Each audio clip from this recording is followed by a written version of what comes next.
Baik, sebelum sesi ini dimulai, saya ingin beri suatu informasi bahwa termodinamika teknik kimia satu ini adalah mata kuliah yang saya ambil sebelum saya berangkat studi. Terakhir saya mengambil mata kuliah ini adalah pada semester genap 2018-2019.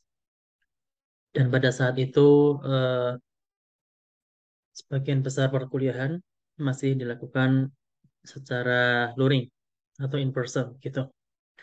Oke, selamat datang di Termodinamika Teknik Kimia 1. Saya Muflih Arisa Adanan. Insya Allah pada satu semester ke depan, saya akan membersamai Anda dalam mata kuliah ini. Kita akan berdiskusi banyak hal tentang termodinamika teknik kimia 1. Mengenai waktu dan tempat, waktunya adalah pukul 15.30 sampai pukul 17.10 hari Selasa yang sekarang ini, dan di ruangan ini, sebagaimana yang sudah diumumkan oleh bagian akademik. Nah, kemudian selain kuliah, pada eh, hari Selasa, saya juga membuka kesempatan coffee hour, yaitu pada hari Rabu pukul 11 sampai pukul 12. Atau bila ternyata pada jam ini, pada waktu ini Anda berhalangan hadir, entah ada kuliah atau ada acara yang lainnya, Anda bisa membuat janji temu bersama saya melalui email, yaitu mufli.adnan@ui.ac.id. Pada mata kuliah ini saya akan menggunakan Google Classroom sebagai LMS. Jadi semua materi, pengumuman, tugas, dan semuanya ada di Google Classroom.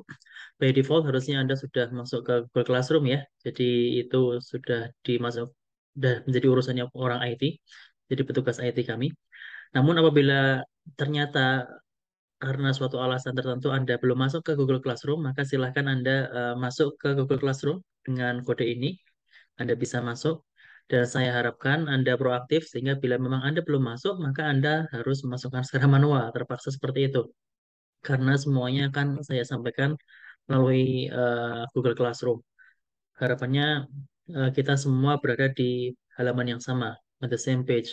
Tidak ada yang ketinggalan karena tidak masuk ke Google Classroom gitu. Untuk mata kuliah ini memiliki prasyarat yaitu kimia fisika ya. Jadi saya harap Anda semua sudah mengambil kimia fisika. Mata kuliah ini memiliki tujuan yakni mendidik Anda sehingga Anda bisa memahami termodinamika dan aplikasinya di bidang teknik kimia. Kemudian kemampuan yang diharapkan di mata kuliah ini adalah Anda nantinya bisa menganalisa suatu proses dengan ilmu termodinamika yang sudah Anda pahami. Adapun bahasan-bahasan utamanya yaitu pertama sifat termodinamika yaitu thermodynamic properties, kemudian persamaan keadaan atau equation of states, kemudian kesetimbangan atau equilibrium, dan analisa kinerja sistem atau performance evaluation. Ini adalah empat topik bahasan besar yang nanti akan kita bahas di mata kuliah termodinamika teknik kimia satu ini. Adapun metode penyampaiannya adalah tatap muka sebagaimana sudah dijadwalkan oleh bagian akademik ya pada hari Selasa di ruangan ini. Jamnya tadi sudah saya sebutkan. Nah, kemudian Anda juga nanti akan saya arahkan untuk berdiskusi di dalam kelas. Jadi nanti akan membagi Anda menjadi beberapa kelompok dan Anda bisa mendiskusikan suatu topik yang ada yang relevan dengan mata kuliah ini. Kemudian juga selain itu ketika saya menyampaikan paparan, bila Anda memiliki pertanyaan atau ada hal-hal yang ingin Anda diskusikan lebih lanjut, maka Anda bisa langsung mengungkapkannya. Nanti insya Allah nanti bisa langsung kita diskusikan bersama-sama di kelas. Nah, kalau ternyata waktunya masih belum cukup atau Anda masih ingin berdiskusi dengan lebih lanjut lagi, secara lebih mendetail, maka Anda bisa berdiskusi di luar kelas bersama rekan-rekan Anda, mahasiswa, atau Anda juga bisa datang ke kantor saya saat office hour tadi, kita bisa diskusi dengan lebih detail lagi. Ya, jadi office hour itu fungsinya selain untuk diskusi juga bisa untuk memperdalam materi yang sekiranya ingin Anda dalami lebih lanjut begitu. Nah, mengenai sistem penilaian, nanti akan ada tugas ujian tengah semester dan ujian akhir semester. Mengenai ujian tengah semester dan ujian akhir semester nanti akan dijadwalkan oleh bagian akademik. Kemudian mengenai proporsi nilai atau ya evaluasi begitu ya, itu nanti Anda bisa lihat di course outline yang nanti akan di-upload di Google Classroom gitu. Atau nanti kita juga bisa diskusikan ketika membahas lebih detail tentang kontrak kuliah. Oke, untuk mempersingkat waktu, saya akan langsung masuk ke topik inti, yaitu tentang termodinamika. Pada pertemuan pertama ini, saya akan membahas tentang hukum dan nomenklatur dasar termodinamika. Jadi ini adalah konsep dasar atau ibaratnya bahasa yang perlu kita pahami bersama sebelum kita masuk lebih lanjut ke ilmu termodinamika. Karena setiap ilmu memiliki bahasa, dan dengan bahasa itu kita akan lebih mudah berkomunikasi. Sehingga harapannya ketika Anda sudah memahami bahasa-bahasa dasar atau fundamental konsep dari termodinamika yang akan kita bahas di pertemuan pertama ini, maka harapannya ke depannya Anda akan lebih mudah untuk mempelajari ilmu termodinamika. Jadi Anda lebih mudah sehingga pada akhirnya Anda memiliki kemampuan yang kami harapkan begitu dari mata kuliah ini. Gitu ya. Oke. Sebelum kita membahas bahasa-bahasa tersebut ya, nomenklatur tersebut ya, hukum dan nomenklatur, saya ingin mengajak Anda lebih detail lagi atau kenal lebih dekat lagi dengan termodinamika. Dan salah satu cara untuk mengenal lebih dekat adalah dengan mengetahui sejarahnya. Jadi ibaratnya kenapa sih ada ilmu termodinamika, gitu ya. Nah, ilmu termodinamika ini tidak serta-merta muncul seperti yang ada di buku misalkan. Kita ada buku Smith-Vanes ya, buku referensi kita adalah buku Introduction to Chemical Engineering Thermodynamics ya, karya Smith, Vanes, and Abbott. Itu tebalnya segini ya, sekitar 600 halaman. Termodinamika tidak serta-merta ujuk-ujuk langsung ada buku itu, tidak.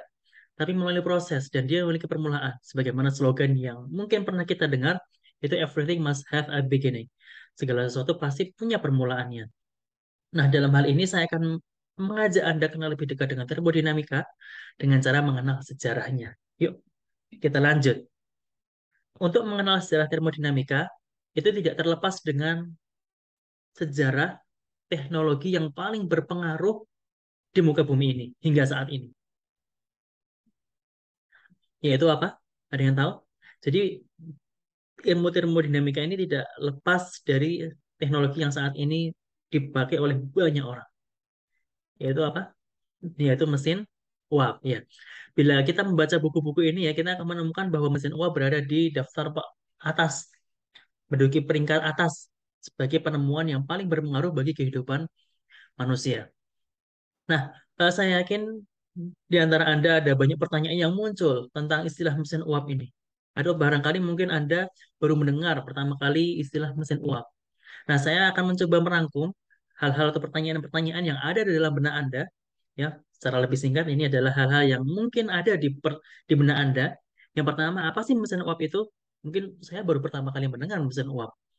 Yang kedua adalah, mengapa mesin uap menjadi penemuan terbesar? Ya, kenapa kok mesin uap yang menduduki peringkat pertama sebagai penemuan terbesar? Yang ketiga adalah apa sih hubungannya mesin uap dan termodinamika? Tadi di mata kuliah ini kita akan membahas termodinamika, tapi kenapa sekarang yang muncul adalah mesin mesin uap? Ini barangkali tiga pertanyaan yang muncul di benak Anda, dan mungkin Anda juga memiliki pertanyaan-pertanyaan yang lain yang nanti bisa kita diskusikan bersama ya. Kita bisa diskusikan bersama. Oke, untuk mempersingkat waktu, mari kita membahas satu persatu pertanyaan ini. Apa mesin uap itu? Ya, jadi mesin uap adalah pada dasarnya mesin yang atau alat begitu ya, alat yang bisa kita gunakan untuk mengubah energi panas menjadi energi mekanik. Energi panas itu kita bisa rasakan ya, panas gitu. Energi mekanik itu bisa kita lihat, dia bergerak gitu. Energi panas tidak bisa kita lihat, tapi bisa kita rasakan. Sedangkan energi mekanik bisa kita lihat dan bisa kita rasakan. Orang yang pertama kali menemukannya adalah Heron of Alexandria. Dia memiliki aparatus atau alat seperti ini ya. Ini ada api, ini ada air, kemudian airnya mendidih karena ada api di bawah. Lalu uap airnya itu digunakan untuk memutar turbin. Jadilah Heron Steam Engine. Ini adalah mesin uap pertama kali yang ditemukan oleh manusia yang tercatat. Ya, yang tercatat. Oke. Nah, ini saya coba tampilkan mesin uap gitu di sini. Nah, di sini ada api, ini ada air berisi air, dan di sini ada uh, turbinnya. Nah, ini airnya mendidih, lalu menghasilkan uap, lalu uapnya menjadi uap ini bisa digunakan untuk menggerakkan elemen air ini semua. Nah, ini adalah konsep dasar Heron Steam Engine gitu. Nah, kita lanjut. Ya, Heron of Alexandria menemukan steam engine itu sekitar 2000 tahun yang lalu. Namun sayang sekali, penemuan tersebut belum dimanfaatkan secara maksimal atau bahkan pada saat itu saya mendengar itu hanya sebagai mainan. Tidak ada manfaatnya sama sekali bagi umat manusia. Jadi pada saat itu, steam engine belum menjadi penemuan terbesar yang mengubah kehidupan manusia. Pada saat itu belum. Nah, sekitar 1500 tahun. Bayangkan, 1500 tahun. Sangat lama. Mesin uap tidak dilirik, tidak dikembangkan, ya sudah terang buat seperti ini aja. Tapi catatannya masih. Nah ini yang penting, catatannya masih. Nah pada abad ke-17 awal gitu ya, Thomas Savery dia melirik kembali ibaratnya catatan tentang steam engine dan kemudian dia mendevelopnya, mengembangkannya sehingga mesin mesin uap ini bisa dimanfaatkan untuk memompa air yang ada di dalam tambang batu bara. Jadi pada saat itu, pada abad ke-17 ini, batu bara sudah mulai ditemukan. Tapi pada saat itu, di tempatnya Thomas Savery, batu bara itu ada di dalam tanah. Sehingga orang harus mengaduk dalam, lalu baru ditemukan batu bara. Dan kita tahu, kalau kita mengaduk dalam tanah, maka apa yang terjadi? Air akan terakumulasi di bawah. Dan kalau itu dibiarkan, maka itu akan mengganggu proses penambangan batu bara. Oleh karena itu, cara paling penting adalah mengambil air itu seoptimal mungkin sehingga tidak terakumulasi di tambang. Ada banyak cara, misalkan kita timba atau yang lainnya. Tapi pada saat itu, Thomas Savery, dia melirik mesin uap dan menggabungkannya dengan pompa. Dia mendesain pompa. Sehingga pompa itu yang semulanya digerakkan dengan tenaga lain, misalkan tenaga air atau angin atau tenaga manusia, itu sudah tidak lagi karena sudah menggunakan mesin uap. Dan pada saat itu terjadi simbiosis mutualisme. Mesin uap itu butuh bahan bakar, sumber panas, sehingga dia bisa menggerakkan mesin uap itu. Dan di saat yang sama sudah muncul tambang batu bara, sehingga simbiosis mutualisme. Sebagian batu bara digunakan untuk menggerakkan mesin uap dan mesin uap digunakan untuk memompa air demi kelangsungan tambang batu bara ini. Jadi mungkin bisa kita prediksi ya barangkali 2000 tahun yang lalu belum ada tambang batu bara sehingga alat mesin uap belum begitu dimanfaatkan karena ya memang pada saat itu bahan bakar hanya mungkin kayu atau minyak-minyakan yang heating value-nya rendah, nilai kalorinya rendah. Nah, nilai kalori ini nanti kita akan bahas ya di pertemuan yang akan datang. Nah, seiring berjalannya waktu ada Thomas Newcomen, ada James Watt. Nah, ini dia. James Watt adalah bapak revolusi industri yang kita kenal. Karena pada saat itu ya, pada masanya, James Watt bisa menghasilkan atau bisa menciptakan mesin uap yang efisiensinya cukup tinggi. Jadi saat Thomas Savery menggunakan mesin uap, itu efisiensi masih cukup rendah. Lalu dikembangkan oleh Thomas Newcomen, efisiensinya naik. James Watt inilah yang efisiensinya paling paling tinggi pada saat itu. Dan oleh karena itu, James Watt inilah yang kita kenal sebagai bapak revolusi industri. Begitu ya.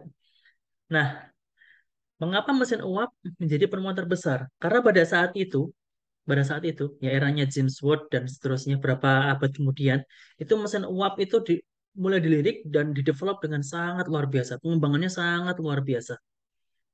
Nah, karena pengembangannya sangat luar biasa yang semula hanya untuk coal mining atau tambang batu bara, mesin uap bisa digunakan untuk mobil dan kapal. Jadi kalau mobil zaman dulu itu belum ada mobil ya. Jadi zaman dulu itu orang menggunakan dokar atau ya pakai andong begitu. Jadi digerakkan oleh tenaga hewan untuk transportasi darat. Namun kan pada saat itu apa namanya? Pada saat itu belum belum apa ya? Belum begitu masif seperti zaman sekarang. Jadi pada saat itu ketika hewan itu digunakan, itu mereka harus memberi pakan, mereka harus apa kotorannya harus dirawat dan segala macam itu repot lah. Dan jarak tempuhnya juga nggak begitu begitu lama. Nah, dengan adanya mesin uap ini, mereka bisa mengimplementasikan ke mobil, ke kereta, ya, ke kereta dan ke kapal. Akhirnya apa? Pada zaman dahulu itu transportasi berkembang dengan pesat. Yang semulanya pada saat itu hanya ya tidak begitu masif seperti sekarang ya, seperti yang saya katakan tadi, jarak jauh itu perlu waktu lama begitu. transportasinya. Nah, sekarang dengan adanya mesin uap, wah, mobilitas warga semakin semakin maju. Ada kereta, ada kapal, ada macam-macam. Itu untuk mesin uap. Nah, salah satunya adalah kapal. Kita ambil contoh kapal. Pada zaman dahulu ya, pada zaman dahulu itu orang masih menggunakan layar, layar untuk bergerak di laut. Artinya apa? Dia harus apa namanya? eh Dia harus senantiasa bergantung pada angin. Kurang fleksibel lah. Nah, dengan adanya mesin uap, ya sudah, bye-bye angin. Kita sekarang punya mesin uap, kita bisa pergi kemanapun yang kita inginkan selama kita punya batu bara. Itulah mengapa pada zaman itu mesin uap itu euforinya sangat luar luar biasa begitu. Nah, untuk pada saat sekarang, apakah mesin uap masih relevan? Ya masih. Karena apa? Kalau Anda lihatlah, pembangkit listrik yang ada di Indonesia katakanlah, itu sebagian besar dari batu bara. Lagi-lagi mesin uap. Oleh karena itu, dengan adanya mesin uap, kita punya listrik sekarang. Karena ada listrik, ya kita bisa bertransaksi, kita bisa kegiatan belajar mengajar, LCD proyektor nyala, laptop nyala, lampu penerangan, dan segala macam. Oleh karena itu, mesin uap masih menduduki peringkat atas penemuan yang mengubah dunia. Hingga saat ini, saya kurang tahu, 20 tahun ke depan, 100 tahun ke depan, seperti apa. Gitu ya. Nah, sekarang apa sih hubungannya mesin uap dengan termodinamika? Gitu ya. Apa sih hubungannya? Karena kita di sini bahas termodinamika, gitu. Nah, ingat nggak?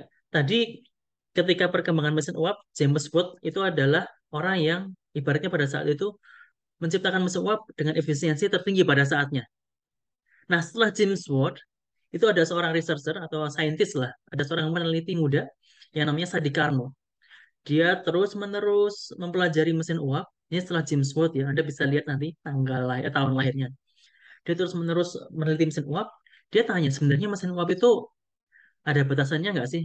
Maksudnya efisiensinya sebesar apa sih sebenarnya gitu. Karena semenjak awal digunakan hingga eranya James Watt selalu ada improvement. Nah, improvement itu sampai mana sebenarnya? Itu pertanyaannya si James Watt. Sorry, si Sadi Carnot. Nah, kemudian pertanyaan yang kedua adalah apa apa bisa air diganti dengan udara? Karena selama ini mereka perlu air. Air dididihkan lalu uapnya digunakan untuk menggerakkan turbin sehingga kita bisa manfaatkan energi mekaniknya. Bisa nggak kalau kita nggak pakai air, tapi pakai udara? Nah, untuk menjawab dua pertanyaan ini, Sadi Karno terus-menerus mempelajari mesin uap ya. Sadi Karno terus-menerus mempelajari mesin uap sehingga dia memiliki suatu teori yang sampai sekarang kita gunakan, yaitu dalam teorinya mesin uap didefinisikan dalam tiga bentuk, yaitu temperatur, tekanan atau pressure, dan volume. Volume. Nah, tiga ini yang akan sering kita gunakan. Dan ternyata dengan memahami fundamental konsep ini, dia bisa menjawab, oh ternyata mesin uap itu ada batasannya. Tidak semua panas bisa diubah menjadi energi gerak. Kemudian yang kedua, untuk menjawab pertanyaan kedua, apakah bisa diganti dengan udara air itu? Bisa ternyata. Contohnya apa? Kendaraan Anda, mobil Anda, motor Anda. Selama dia menggunakan karburator, maka dia mengikuti siklus Carnot. Yes, itulah apa namanya salah satu apa ya berarti warisannya warisan ilmu pengetahuan oleh Sadi Carnot. Nah, sayangnya Sadi Carnot ini tidak hidup lama, dia meninggal pada umur 30-an tahun. Namun, dia mencatat semuanya rapi. Dia mencatatnya sehingga meskipun dia meninggal, ilmunya bisa diteruskan. Oleh karena itu, bagi Anda yang memiliki suatu hal yang cukup penting menurut Anda atau menurut komunitas Anda, maka tulislah sehingga ada penerusnya. Sama seperti kami para dosen, ketika kami menemukan sesuatu maka akan kami tulis dan kami publikasikan. Karena harapannya itu akan bisa terus diteruskan oleh orang lain gitu. Nah, siapakah yang meneruskan Sadi Carnot? Dua orang ini, Rudolf Cassius dan Lord Kelvin. Mereka meneliti lebih lanjut dan akhirnya merumuskan hukum termodinamika dua. Nah, ini dia. Ini dia menjawab sejarah termodinamika. Jadi termodinamika ini awalnya itu berasal dari penemuan mesin uap. Karena ada mesin uap, orang bisa lebih mudah dalam beraktivitas. Oleh karena itu, mereka ingin lebih detail mempelajarinya. Sehingga apa yang terjadi? Mereka mempelajarinya, merumuskannya, dan rumusan-rumusan itu dirangkum dalam suatu ilmu yang kita sebut sekarang termodinamika. Oke, hukum termodinamika 2 berbunyi, mustahil mengubah seluruh energi pada reservoir panas menjadi kerja melalui suatu siklus tanpa adanya transfer panas ke reservoir dingin. Nah, ini lebih lengkap dibanding statementnya Sadi Carnot yang sebelumnya. Kak Sadi Carnot hanya menentukan tidak semua panas bisa diubah menjadi energi mekanik. Nah, di hukum termo 2 itu oleh dua orang ini disempurnakan. Tidak hanya pernyataan Sadikarno, jadi pernyataan Sadikarno dilengkapi dengan energi reservoir panas dan reservoir dingin. Jadi energi itu harus mengalir terlebih dahulu sebelum bisa dimanfaatkan. Nah, oleh karena itu, di sini nanti akan muncul yang namanya entropi atau arah arah energi. Ya, sama seperti air lah. Air mengalir dari yang posisinya lebih atas ke yang lebih rendah karena ada gravitasi. Panas juga sama. Mengalir dari yang energi juga sama ya. Mengalir dari yang suhunya rendah, suhunya tinggi menjadi ke yang suhunya rendah. Nah, disitulah ada entropi karena ada entropi begitu. Ini adalah persamaannya gitu. Ya, kita bisa lanjut. Kemudian selain hukum termodinamika 2, kita juga mengenal hukum termodinamika 1, yaitu energi tidak dapat diciptakan maupun dimusnahkan, tapi hanya bisa diubah bentuknya. Sama seperti tadi ya, lagi-lagi mesin uap. Mesin uap itu pada dasarnya mengubah energi panas menjadi energi mekanik dan eh, waste energy, jadi panas yang dibuang. Karena seperti ya, karena kita mengandung hukum termo 2 tadi. Ya, jadi begitu. Nah, hukum termodinamika 1 ini dari sini kita mengenal namanya internal energy atau energi dalam. Bersamanya ini U sama dengan Q plus W, panas plus work. Nah, disinilah apa ya, dua hukum ini yang menjadi patokan kita. Anda harus paham detail. Nah, kalau belum paham detail, nanti insya Allah kita diskusikan tentang hukum termodinamika ini. Oke ya, kita diskusi. Oke, untuk mempersingkat waktu, lanjut ke besaran-besaran dan nomenklatur. Nah, setelah kita kenal beberapa istilah-istilah yang ada di termodinamika, ya, energi dalam, entropi, kita kenal hukum termo 1, hukum termo 2. Nah, sekarang kita akan masuk ke besaran ya, sebagaimana yang tadi disampaikan oleh Sadi Karno. Jadi ada tiga, suhu, tekanan, dan volume. Nah, di sini suhu kita bahas satu persatu. Suhu dalam termodinamika ini kita hanya mengenal suhu absolut. Suhu absolut adalah physical meaningnya, mana fisiknya adalah suhu ketika di mana partikel tidak bergerak lagi. Ya, jadi elektron itu tidak bergerak lagi. Nah, ini yang punya adalah Kelvin. Kalau Kelvin itu 0 derajat Kelvin. Atau kalau dalam Celsius minus 273,15. Nah, karena pada pada kondisi tersebut itu Kelvin 0, ya sudah kita pakai Kelvin saja biar mudah. Tidak menggunakan Celsius karena Celsius tidak 0. Begitu ya. Nah, karena kita menggunakan buku Smith Vanes atau Introduction to Chemical Engineering Thermodynamics yang SI, sistem SI, maka kita menggunakan yang Kelvin saja. Jadi kalau ini perlu diperhatikan. Jadi kalau satuannya tidak Kelvin, maka Anda harus mengubahnya ke Kelvin terlebih dahulu. Oke? Ada banyak hal yang bisa kita lakukan, yaitu konversinya banyak. Di referensi-referensi juga banyak sekali. Gitu ya. Selain Kelvin juga ada sini namanya Rankine. Rankine ya. Rankine ini untuk yang British unit ya. Kita untuk saat ini tidak menggunakannya. Kita menggunakan yang Kelvin. Untuk pressure juga sama. Lagi-lagi kita memerlukan tekanan absolut. Tekanan absolut adalah tekanan sistem. Wah, apa itu sistem, Pak? Nah, sistem nanti akan kita bahas. Tekanan sistem ditambah tekanan atmosfer. Ya, kenapa? Karena kita berada di bumi ini dan bumi ini ada atmosfernya. Atmosfer itu adalah 21% oksigen, 79% nitrogen dan sisanya gas kecil. Nah, mereka punya massa. Mereka punya massa, terpengaruh gravitasi adalah gaya dibagi area. Jadi ya pressure. Jadi kita harus memasukkan faktor atmosfer di dalam perhitungan kita. Nah, untuk lebih jelasnya kita bisa coba ini saya berikan satu contoh soal ya. Berapakah tekanan absolut pada sistem tersebut bila massa pemberat sekian kilogram, diameternya sekian, dan percepatan gravitasi sekian. Oke, silakan Anda bisa diskusikan secara berkelompok. Ya, untuk mempersingkat waktu, nah ini adalah angka yang kita punya 868 kilopascal. Itu ya. Sekali lagi, gunakanlah tekanan absolut. Jadi untuk tekanan dan temperatur gunakan yang absolut. Good. Nah, sekarang yang terakhir, yaitu volume. Kita di sini mengenal yang namanya molar volume. Molar volume itu adalah ruangan atau volume yang ditempati oleh per satu mol molekul gas. Itu ya. Jadi begini, ketika nanti kita sudah mempelajari equation of state atau persamaan keadaan, kita akan tahu bahwa satu molekul gas itu akan menempati ruangan tertentu tergantung tekanan dan tergantung suhu. Jadi satu molekul gas akan menempati ruangan yang tertentu tergantung tergantung tekanan dan tergantung suhu. Entah itu 1 mol hidrogen, 1 mol oksigen, amonia atau apa. Yang jelas kalau 1 mol maka volumenya akan pasti sama. Namun perlu diingat bahwa 1 mol gas itu belum tentu 1 gram gas. Jadi mol ke gram ini yang berbeda. Contohnya di sini. Helium 1 mol itu 4 gram. Amonia 15 gram. Oksigen 1 mol 32 gram. Oksigen lebih berat.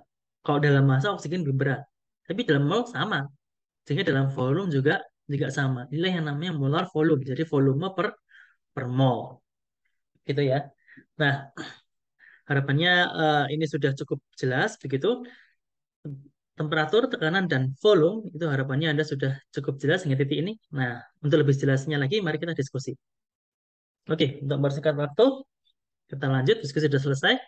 Sekarang kita bahas yang poin terakhir, yaitu sistem, batas, dan lingkungan. Yang namanya sistem, sistem adalah bagian alam semesta yang kita pelajari. Batas adalah permukaan sistem, dan lingkungan adalah batas alam semesta di luar sistem.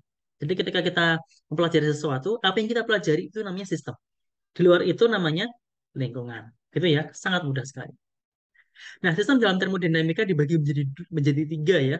Pertama, sistem terisolasi, itu tidak ada pertukaran energi dan materi. Contohnya kalau Anda menuangkan air panas di termos, termosnya harus bagus banget. Lalu Anda tutup rapat.